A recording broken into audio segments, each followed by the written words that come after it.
In 1597, a surgeon named Gasparo Tagliacozzi wrote, "We restore, repair, and redo those parts of the body that nature gave, but misfortune has taken, not enough to delight the eye, but enough to lift the spirit and help the mind of the afflicted."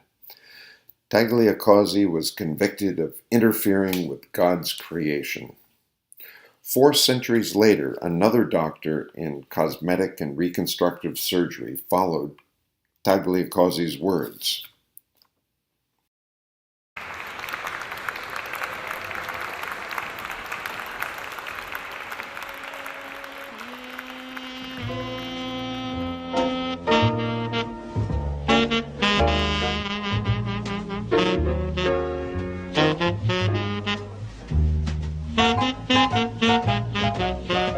That sometimes people overlook is that as we're aging and we look in the mirror, the little person that we continually have a dialogue with, if they look in the mirror and they see aging, many times, depending on their emotional maturity, which is always little because it's the little person, they are fearful that we're going to be closer to death. And many people don't look at it that way. But it's blatantly obvious that sometimes if you look younger or you look healthier, the person can rest and relax. Because we made a contract. The contract you make when you're younger, as you're growing up, as you separate from the little person and become the guardian, the real guardian of the little person, that you were going to take care of me. We are in the Sanctuary Medical Aesthetics Center, SMAC Boca, located in Boca Raton, Florida. In this facility, cosmetic surgeries, laser and varicose vein treatments, weight loss, and other services are offered, making people feel good about their physical appearances. Among the specialists here, we find Dr. Kurt Joseph Wagner. After 30 years in Beverly Hills, he continues to bring youth and options to his patients. His brain is unbelievable. It's just a wealth of knowledge, and really it's impressive to be able to work with him. I've learned quite a few things from him, and I took my training, and he kind of refined a lot of my training with things that were, classic. Just he'd done so many of these procedures. He basically taught me rhinoplasty from scratch. So we do a pretty good nose now because of Kurt. Lots of tricks and tips and facelift surgery that he taught me. So I'm definitely a better surgeon because of Kurt. I think that, and what you're speaking to related to repairing or modifying or improving someone's natural anatomy, I think it's a quick repair, and it's a dramatic shift in somebody's outside, and there's a connection between that and what's going on between their emotional insides. In his own field, totally ignoring his abilities, because he has far more talented than many people in his field, is that when a patient walks in, he doesn't try to sell them anything. And what he asks them right away is, tell me, if you had a list of all the things you want to change, what is it you'd like to do? And then, unlike other doctors, when you've given this list, which in most cases is pretty extensive because everybody dreams of more than is possible, he'll say, I'm going to tell you right now, don't waste your money. Okay, I'll do this and this, but those other 3 things, forget it. Okay, it's not going to change anything for you. And in that way, he probably loses a lot of business, but he develops a trust, because we know whatever it is he tells you he can tackle, it's genuine.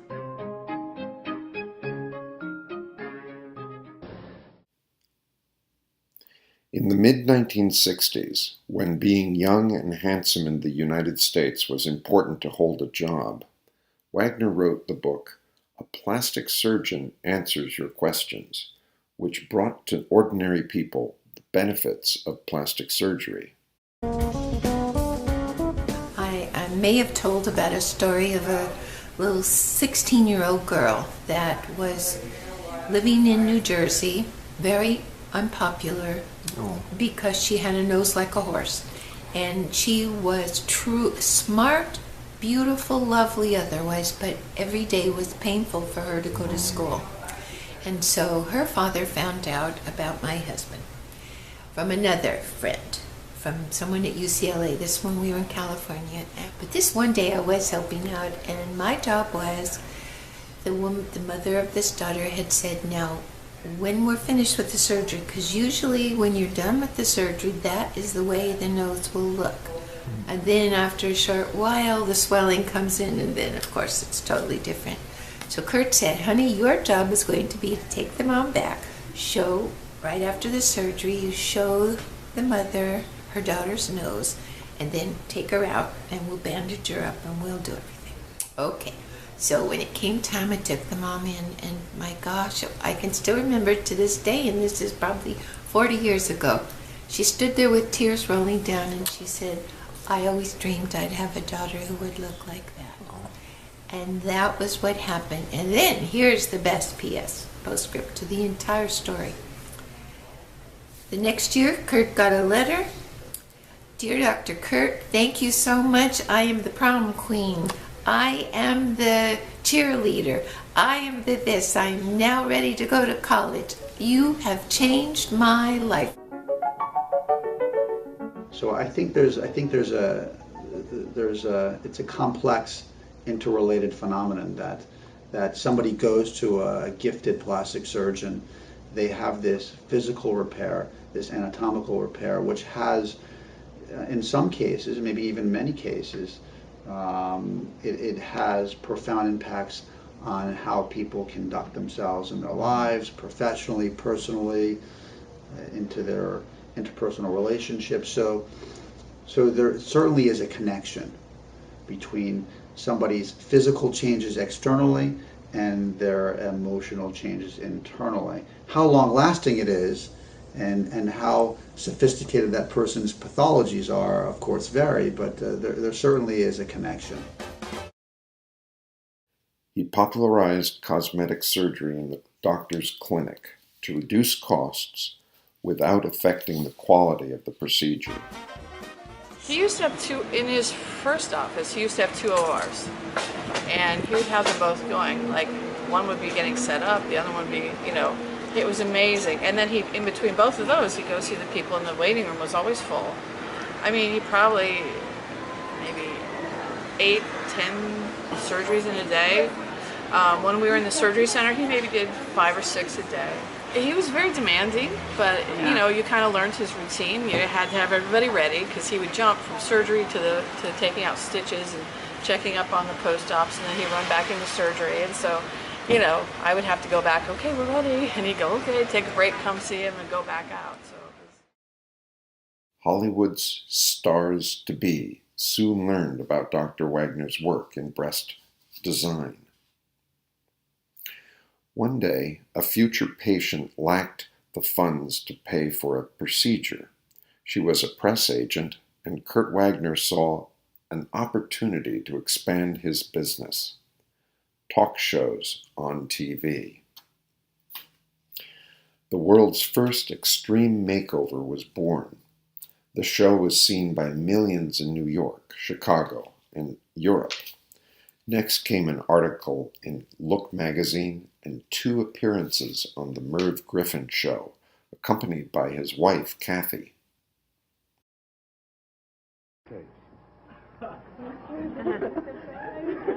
This what? Quite a surprise. It is for us, too. What's so wonderful is that when you have this surgery done, it doesn't hurt. You get an intravenous Valium shot right into your arm. He kisses you and What are you you fall doing? asleep. Don't kiss off. And you wake up and it's great. You put these He puts these funny little bandages on with a Mickey Mouse or a Donald Duck or some kind of a face on I there. love her. She talks just like Marilyn Monroe. You do. You have a nice... Thank you. This is your sign, in other words. Wagner suffered the consequences of this new fame. He was accused of self-aggrandizement, and he eventually quit the Los Angeles County Medical Association. His controversial media appearances disrupted his professional life, but they changed the public's perception of cosmetic surgery forever. To know the essence of this man, the first surgeon to talk on late-night TV about the advantages of cosmetic procedures, let's make a journey to Vienna in 1934. Kurt Joseph Wagner made his appearance in the world in the same year that Adolf Hitler became Chancellor of Germany. The world was suffering under a global economic crisis. On March 14, 1938, the Fuhrer declared the annexation of Austria to Germany before 250,000 local supporters during his triumphal entry into Vienna.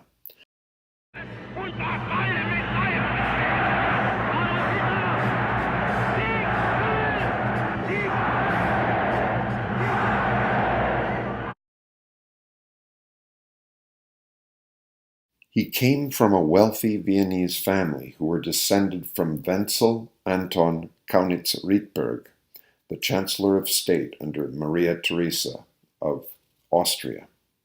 Oskar Kaunitz, Kurt's grandfather, was an obstetrician and third generation of doctors. Oskar's daughter Sonia agreed to marry Bernard Wahrhaftig, a future psychiatrist. Their family name Wahrhaftig was changed to Wagner, more Teutonic and suitable for those times. So my father left just in the nick of time because they went looking for him. Now, because of the fact that his cousin was a union organizer and there was an election coming up and there was a Senator Wagner, right? Just serendipity, because there was a Senator Wagner, he said, hey, you have some relatives here, because Wagner's origins were Germanic. Mm-hmm. And, you know, he was NLRB, he was a socialist, I guess, himself, or whatever he was. He sent this cablegram, and my mother and I got a visa when we couldn't get one. That doesn't mean that people didn't get, we weren't the last boat, but that was our escape, okay? At only 14 months, Kurtie could speak in complete sentences. At age 2, he could read and write, and when he was 3, his grandfather gave him a small doctor's coat embroidered with Dr. Kurtie. A somber air swept over life in Vienna. Curfews, identity checks, supervision of financial activities, and open attacks on Jewish families. People rushed to leave the country. On November 11, 1938, with the sound of broken glass in the streets, Oskar Kaunitz and his wife accompanied their daughter and grandson to the station for a sad farewell on Kristallnacht. The old doctor left his grandson with a commitment that would accompany him for all his life. God has given little to few, much to some, but to you, my dear Kurtie, you got it all. You must help every person you meet. If you say so, Dad. And you want to know something? That was one of the most expensive. Yeah, but it was just so impressive. It was impressive so when close. I came to America. It was. I was saying, you know how many of our ancestors came here and saw this? I mean, so you want to film this? So this actually would be interesting. So this is Kurt. This is where I was last week. I was on a medical cruise in the Hudson just because it was part of this event I was on. But we all went by this, and you saw this when you were. I saw this when I was 4 years, 7 months, and 22 days. Yeah. Give me your tired, your poor, your huddled masses, yearning to breathe free, The wretched refuse of your teeming shore, send these, the homeless, tempest-tossed to me. I lift my lamp beside the golden door. In November 1938, the little boy and his parents were among the 95,000 Jews who emigrated to the United States that year. After a frustrating year for the Wagners, Kurt's father managed to get the medical license he needed to practice. The last days of 1939 pointed to the wonders in store for the future, with the theme, Building the World of Tomorrow. A group of businessmen planned the second general exhibition in New York, with the intention that it would become the most important event since the First World War. While visiting the New York World's Fair of 1939 with Kurt, his mother, Sonia, saw a friend from Vienna. The meeting brought back memories of home, and after the friend went on his way, Sonia broke down in tears. As his mother sat and sobbed on a park bench, Kurt stood by, unable to comfort her. Kurt recalled in his memoir that a man-sized mouse appeared. Seeing the woman's sadness, the large-eared creature grasped her hands and started a merry dance with a song. Tears soon turned into laughter, and from that time on, a magic talisman came into my life. Dr. Wagner continues to wear a Mickey Mouse watch today. In 1958, Kurt's life was running at high speed. After finishing as Phi Beta Kappa at NYU, the 24-year-old Wagner graduated from the College of Medicine of New York City. He completed his internship at Long Island Jewish Hospital in New Hyde Park, and he was now the fifth generation of physicians. After completing his stint as an intern in 1959, Dr. Wagner was on Route 66 headed to California. Kurt was married to Barbara Jean Wallace with a child and was starting a practice of surgery at Cedars of Lebanon. At that time, the institution had contracts from the Screen Actors Guild, so it was not uncommon to see movie stars, past and present, in the public hallway or as patients.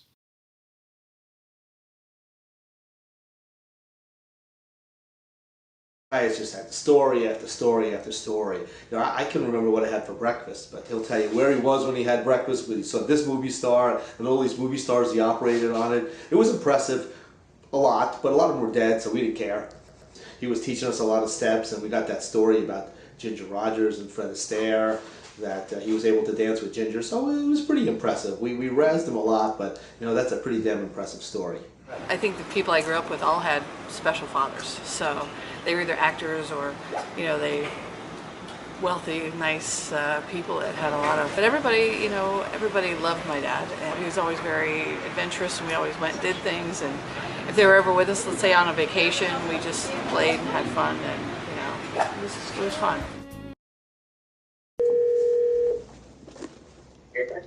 Hi. Hi. So you're on speakerphone, and we've just completed the video I naturally stumbled upon was your entertainment qualities and telling a joke. And I talked a little bit about the professor, the Viennese professor. Mm-hmm. Oh, you mean the ghost? The ghost. Professor Hans von Frucht from Austria, expert on extraterrestrial and other things, was giving his semi-annual discussion about the afterlife. He says, "Meine Damen und Herren, ladies and gentlemen, senores and senoritas, I can't believe this. How many people here have slept with a ghost?" One guy in the back raises his hand. So please, make room. Come here, please, please, make room, make room. Tell us everything, every word, every syllable, every feeling that you had. Oh, I think I made a mistake, and I'm awfully sorry. I thought you said goats. After 3 years at Cedars of Lebanon, Dr. Wagner felt it was time to go after his dream. He moved to Oklahoma City, Hospital of San Antonio, to be a resident doctor. Then he moved to Wright-Patterson Air Force Base in Ohio, where he became chief of plastic surgery. During a visit to a nearby Dow Corning factory, he made an interesting renovation in the design of one of Dow's products, which became known as Wagner's breast implant. I never had nice breasts.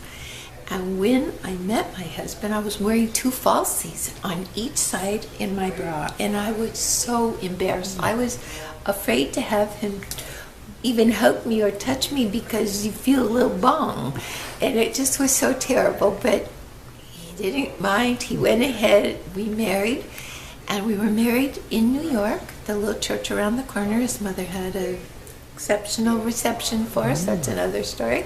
And then we came down here to Miami and had our honeymoon. Now, there was the Doral Hotel then. I am swimming. I have my little green with pink polka dot bikini on, and all of a sudden, falsies come floating out of my bathing suit. They are floating in the water to the right, and I'm hightailing it to the left. I was so embarrassed. My world fell apart. But the first thing I did was go up to our room. I called the office, scheduled myself for surgery, and then as I'm getting ready to have the surgery, this secretary's saying, fine, great, I can understand that you'd like to have that done so you don't have to wear your falsies all the time. It'll make your body feel better. You'll have a whole different feeling about life and everything. It did. It made my cheekbones look better. I lost weight because you didn't want to eat so much. It was fabulous and fantastic.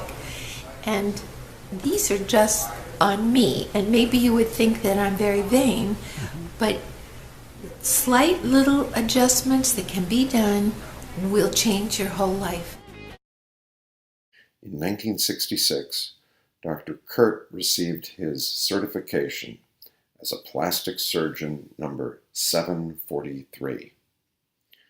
At 32 years old, with 2 daughters and 3 months after becoming a widow, the new doctor moved to Los Angeles, California. There he met a school teacher, Kathy Kelly, who would soon become his wife. A year later, Wagner's new family moved to Mulholland Drive with a panoramic view of the San Fernando Valley. Beverly Hills received him with open arms. But the bottom line is that we provide a service. We are an integral part of the world, and we make the world better. And there's no...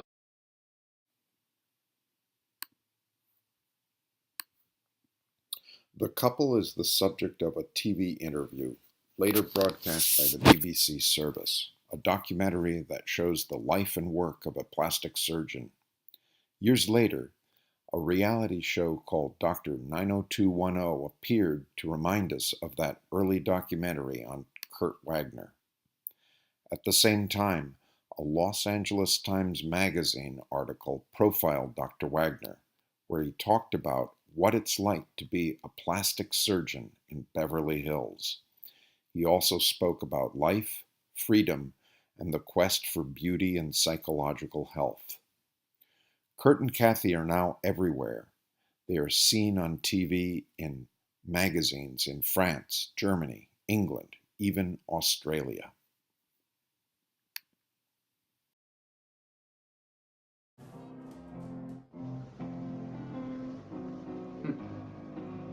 Funny, when you think of what my office was like, and in a way it's cozy here. Memories of getting married, being famous enough so that for our 25th anniversary, the city of Los Angeles gave us a happy prosperity anniversary wish. Not many people get that, right? So, and then there's books that I wrote, books that I wish that I wrote, and of course my pal is here, isn't he? Mickey. This is one of my favorites. It's funny. Later, in need of a break from increasing pressures, he and his wife Kathy went to Costa Rica for a while. And then in 1998, the Wagners moved to Florida.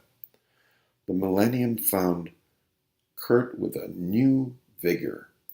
Providence put him in touch with Jason Posner, a young surgeon who was starting a cosmetic center in Boca Raton.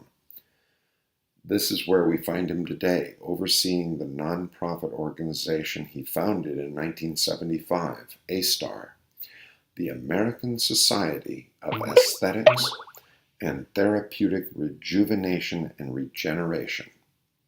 The main objective of A-STAR is to support research and provide information to medical professionals and the general public about the psychological benefits of plastic surgery. Doctor, I mean, there's so many things special about him. As a doctor, as I said before, he's an innovator. He was an innovator amongst innovators. He was incredibly skilled. He would attempt procedures that I would venture to say probably most surgeons won't even attempt. So there's various ways of going about it. Well, was he radical? Was he confident? Was it someplace in between? Was it both? That can be anybody. Anybody can be an innovative in some way. Might not be in a particular profession. It might be in another kind of innovation. But I think we can also learn how to tolerate differences in other people. Kurt's story, I think, tells us that when we meet someone like Kurt, we all can be supportive of him. That it's not a competition. It's here's some talent that is ready to take wing, and let's not hold it back. I think that's one of the messages from the life of Kurt and why we love him so much. Well, with Kurt, there's really no doctor-patient relationship because everybody becomes his friend. I first met Kurt as a doctor with something serious that other doctors wouldn't pay attention to, and instantly he was my best friend. In fact, when I did have surgery, Kurt's the only person I ever know who made house calls, would call me up daily, check on me. So actually, with Kurt, there's very little separation. He's probably the most attentive doctor I've ever known, and because he has an exceptional memory, he really doesn't forget anything.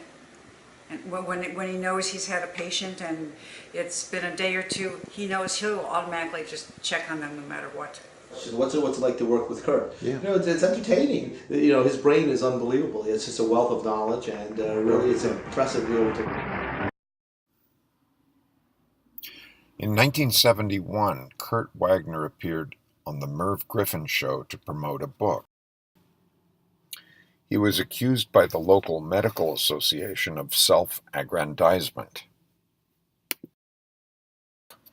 In 1975, he appeared as one of the Super Doctors, a book by Roger Rappaport that profiled the most important doctors of the time. Wagner became famous for inserting implants that were adapted especially to the patient.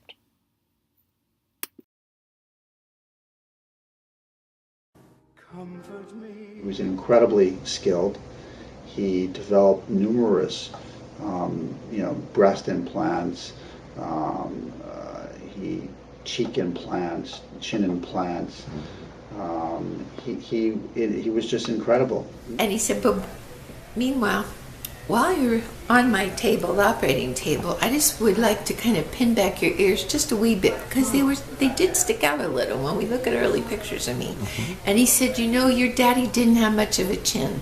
So I have a Wagner chin Ivan's made, and no scar. I'll go right in through your mouth. No pain, no anything, and it will make such a big difference.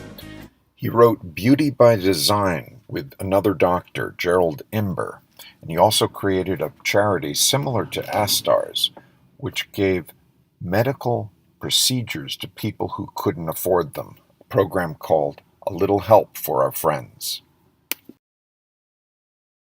He'll do anything for his friends. I mean, patients become his friends, but of course there are some that are a little more special. And I really think that I value his friendship more than his abilities as a doctor. But there were times when he questioned what other doctors did, and he'd automatically just remember to ask me about that, and he'd confront the other doctors, and I don't think anybody else would do that. He is an unusual friend in that he will interfere with other doctors' treatments if he thinks there's something not right. And ironically, of all the times he's interfered, and it's been life and death situations and he's helped me out of several times, he's never been wrong. And these were things that weren't in his field. So I value him really more than anything as a friend. But as a doctor, I think I've been blessed because he knows far more than the field of plastic surgery. And he never hesitates to question other doctors. Dr. Wagner collected posters by the artist Toulouse-Lautrec. He donated his collection to the Los Angeles County Museum of Art. Later, in need of a break from increasing pressures, he and his wife Kathy went to Costa Rica for a while. And then in 1998, the Wagners moved to Florida. There are to see, and going to the movies, and the movies, you know, were dubbed in English or sometimes dubbed in Spanish. Didn't matter. We had fun. Great Chicken was there, and I remember that I saw a squirrel, an albino squirrel that was living outside of our little house. The millennium found Kurt with a new vigor. Providence put him in touch with Jason Posner, a young surgeon who was starting a cosmetic center in Boca Raton. I was amazed that this guy, after so many years of practice, was able to hang with us all day in the operating room till late, get up to early the next morning. So energy level was unbelievable. So we love Kurt. It was such a pleasure to have him here in our office, and hopefully have many more years of Kurt Wagner as a part of our team. Now in his 9th decade, Dr. Wagner rejoices with the legacy he will leave to Sophia, his granddaughter, who regenerates the hope and joy for life. Dr. Wagner says that each day brings a new dawn and that the positive side often outweighs the negative. Holocaust survivor, life member of the American Society of Plastic Surgeons, designer, movie trailer maven, promotional innovator, and a visionary of cosmetic surgery as a tool for beauty. Dr. Wagner grew up with a mission, and he has always pursued it. You must help every person you meet.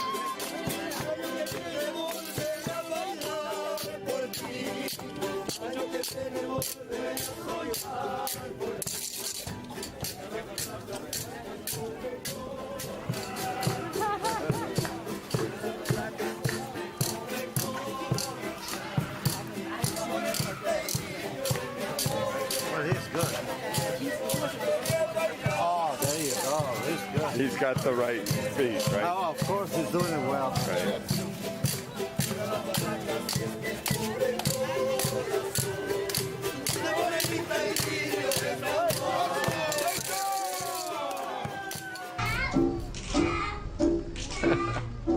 Can you sing a song for me?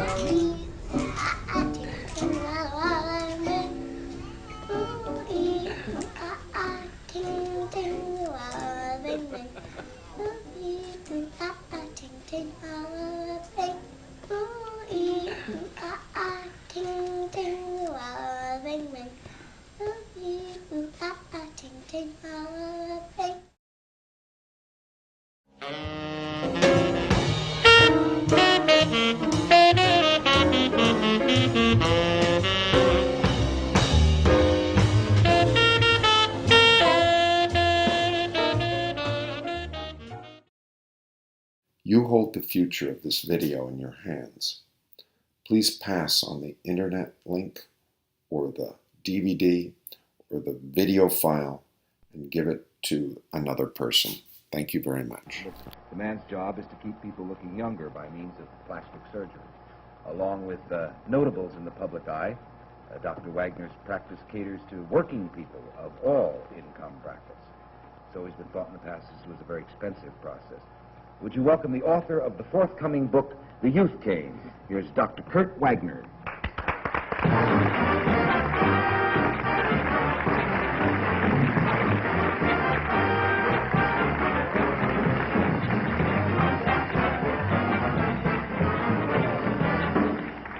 I would say the rich dowager, the movie star or starlet, is a very small percentage of any plastic surgeon's practice.